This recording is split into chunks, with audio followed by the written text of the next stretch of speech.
નમસ્કાર વિદ્યાર્થી મિત્રો, હું શૈલેષ દલસાણિયા નિરંજન સ્કૂલમાં આપનું હાર્દિક સ્વાગત કરું છું. હવે આપણે યુનિટ 3 રીડ 1 મેનેજર સ્ટ્રેસ છે આપણે શરૂ કરેલો. આજે આપણે એનો લેક્ચર 2 છે એ સમજવા જઈ રહ્યા છે. આજે અમુક એક્સરસાઇઝ આવશે, મેન્ટલ સ્ટ્રેસમાંથી બહાર નીકળવા માટેની એક્સરસાઇઝ છે અને ખાસ છે એ બધા ધ્યાન રાખજો. ટ્રાન્સલેશન થોડુંક અઘરું હશે પણ થોડુંક વ્યવસ્થિત ધ્યાન રાખશો તો વાંધો આવશે નહીં. ઓકે, તો ચાલો જોઈએ છે unit 3 read 1 manage your stress. અહીંયા પેલી કસરત આપેલી છે, એનું નામ છે stop over thinking. Stop over thinking. Over thinking એટલે વધુ પડતું વિચારવું, કે વધુ પડતું વિચારવાનું બંધ કરો. વધુ પડતું વિચારવાનું બંધ કરો. ઘણી વખત આપણા મગજમાં વધુ પડતો વિચાર આવતા હોય, એવું બધું એટલું બધું વિચારવાની જરૂરિયાત નથી. જોઈએ, વેન ટાસ્ક એન્ડ પ્રેશર્સ, જ્યારે કાર્યો અને દબાણ સ્ટાર્ટ બિલ્ડિંગ અપ, વધવાનું શરૂ થાય છે. બિલ્ડિંગ અપ થવું એટલે વધવાનું શરૂ થાય છે. ઘણીવાર અમુક જેને કહીએ ને કે આપણે એટલા બધા કાર્યો વધી જાય, એટલું બધું પ્રેશર વધી જશે, બરાબર. The mind can sometimes go into over thinking, કે આપણું મગજ છે ક્યારેક ઓવર થિંકિંગમાં જઈ શકે છે, બરાબર. And you come to thought, અને તમારામાં એવો વિચાર આવે, I wish there was a switch in my head, કે મારી તો એવી ઈચ્છા છે કે મારા મગજમાં જો સ્વિચ હોત, that I could flick and turn off, તો હું એને ચાલુ બંધ કરી શકત. ફ્લિક કરું એટલે ચાલુ કરું, ટર્ન ઓફ કરું એટલે બંધ કરું. The thought going around in my mind, તો મારા મગજમાં જે વિચારો ચાલે છે તેને હું ચાલુ બંધ કરી શકત. વિચાર કરો, જો આવી તો કોઈના મગજમાં સ્વિચ હોતી નથી, નહીં તો બધા વિચારો બંધ થઈ જાય. It is not that easy, તે સરળ નથી. There is a techniques to help yourself during the problem of overthinking, કે ઓવર થિંકિંગની સમસ્યા દરમિયાન તમને મદદ કરવા માટે એક પદ્ધતિ છે. ટેકનિકનો મિનિંગ શું લેવાનો છે? પદ્ધતિ. કઈ પદ્ધતિ જોઈએ આગળ. Say to yourself repeatedly during the day. રિપીટલીનો મિનિંગ થાય વારંવાર. ડ્યુરિંગ ધ ડે એટલે આખો દિવસ દરમિયાન તમે તમારી જાતને એવું કહો, I have no expectations, I will deal with whatever happens when it happens. અહીં શું કહે છે? આઈ હેવ નો એક્સપેક્ટેશન, મારી કોઈ અપેક્ષા નથી, and I will deal whatever happens when it happens, અને જ્યારે પણ જે પણ વસ્તુ થશે તેના ઉપર હું ધ્યાન રાખીશ. એટલે એ કહેવાનો મિનિંગ કે ભવિષ્યનું બહુ નહીં વિચારવાનું, બહુ એવી અપેક્ષાએ ન રાખવાની. કારણ કે માણસને સૌથી વધારે દુઃખી શું કરી શકે? તેની એક્સપેક્ટેશન કરી શકે, તેની અપેક્ષાઓ કરી શકે. જેટલી માણસ વધારે અપેક્ષા રાખે એટલો વ્યક્તિ વધારે દુઃખી થશે, બરાબર.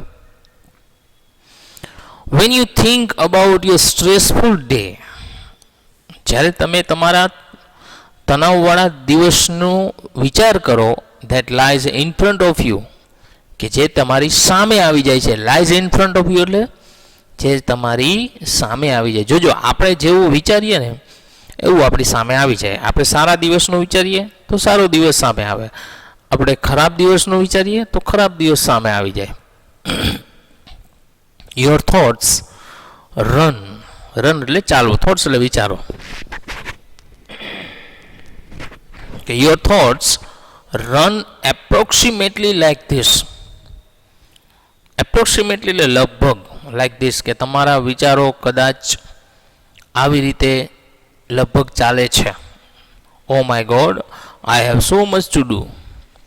અરે મારા ભગવાન, મારે ઘણું બધું કામ છે. જો આવું દરેકને વિચાર આવા ચાલતા જ હોય સવારે ઉઠો ને ત્યારથી. I must do X and Y and Z, કે મારે એક્સ વાય ઝેડ કામ કરવાના છે. After that A and B needs to get sorted out, કે એ અને બી છે પૂર્ણ થઈ જાય ત્યાર પછી એઝ વેલ. કે એ અને બી સારી રીતે પૂર્ણ થઈ જાય ત્યાર પછી મારે XYZ કામ કરવાના છે. આ આટલું ટૂંકમાં નામ નથી આપ્યું કામનું, પણ ખાલી આપણે એનો સંકેત આપ્યો, સંજ્ઞા આપી છે XYZ. એટલે આપણે સવારે ઉઠીએ છીએ ને ત્યારથી જ આવા વિચારો શરૂ થઈ જાય છે કે ઓહો મારે તો ઘણા બધા કામ કરવાના બાકી છે, ઘણું બધું કામ પડ્યું છે. ત્યાંથી જ આપણે ઓવર થિંકિંગમાં આપણે આવી જઈએ છીએ. I don't know how I am going to do it all. I don't know કે હું જાણતો નથી. How I am going to do it all કે હું આ કામ કેવી રીતે કરી રહ્યો છું. આઈ વોન્ટ, આ વિલ નોટનું ટૂંકું રૂપ શું થાય? Want. I want even have a time to eat. કે મારી પાસે તો ખાવાનો પણ સમય નથી. મારી પાસે તો ખાવાનો પણ સમય નથી. આગળ જોઈએ. Basically the day hasn't even started. Basically એટલે કે હકીકતમાં the day hasn't even started કે દિવસની હજુ શરૂઆત થઈ નથી. But you are already in tease. Tease એટલે મૂંઝવણ, પરંતુ તમે પહેલેથી જ મૂંઝવણમાં હોય છો. What is happening is that your mind. What is happening is that your mind કે જે તમારા મગજમાં ચાલી રહ્યું છે is racing ahead of you, જે તમારાથી આગળ જતું રહે છે. રેસિંગ એટલે અહેડ, રેસિંગ અહેડ થવું એટલે આગળ નીકળી જવું, કે જે તમારાથી આગળ નીકળી જાય છે. એટલે આપણા વિચારો આપણાથી આગળ નીકળી જાય. And anticipating how tired. Anticipate કરવું એટલે કલ્પના કરવી. હાઉ ટાયર્ડ, અને તમે કલ્પના કરો છો કે તમે કેવા થાકી ગયા છો. And stressed you will feel once, અને તમે એ જ વખતે તણાવ અનુભવશો. You have completed all the task ahead, અને તમે બધા જ કાર્યો પૂર્ણ કરો ત્યારે તમે તણાવ અનુભવશો. ટૂંકમાં આપણે સવારથી ઉઠીએ તે સાંજનું કાર્ય વિચાર લે એવું નહીં, જ્યારે જે બને ત્યારનું વિચારવાનું. ધીસ ફ્રેન્ટિક થોટ્સ, ફ્રેન્ટિક એટલે કે ભયંકર, થોટ્સ એટલે વિચારો. Start weakening your energy. Weakening કરવું એટલે નબળું પાડવું. યોર એનર્જી, એનર્જી એટલે શક્તિ. કે આ ભયંકર વિચારો છે તમારી શક્તિને નબળી પાડે છે. And as a result you are entering into a busy day with only half of your normal energy. અને તમે એક સામાન્ય ઉર્જાને લઈને, સામાન્ય અથવા અડધી ઉર્જાને લઈને તમે એક વ્યસ્ત દિવસમાં પ્રવેશ કરો છો. Then પછી when you end up shattered at the end of the day. Shattered એટલે થાકી જવું, આનો મિનિંગ શું થાય? થાકી જવું, વિખેરાઈ જવું, એવો મિનિંગ થાય. અને તમે દિવસના અંતે થાકી ગયા હોય છો. You seem to have proved that you were right all along. You seem to have proved. Proved કરું, સાબિત કરું. That you were right all along. અને તમે એવું સાબિત કરવા લાગો છો કે તમે બધી જગ્યાએ સાચા હતા. કારણ કે આપણે હંમેશા બધા કામ એવી રીતે જ કરીએ કે આપણે સાચા હોઈએ. You had a dreadful day. તમારો દિવસ ભયંકર હતો. And you feel physically drained. Drained એટલે નીચોવાઈ જવું, અને તમે શારીરિક રીતે નીચોવાઈ જાઓ છો. એટલે આપણે બહુ આગળનું વિચારીએ ને તો ખરેખર આપણે ફિઝિકલી રીતે તો આપણે નીચોવાઈ જ જાય છે. In order to have the maximum energy available at the start of the busy day, કે વ્યસ્ત દિવસની શરૂઆત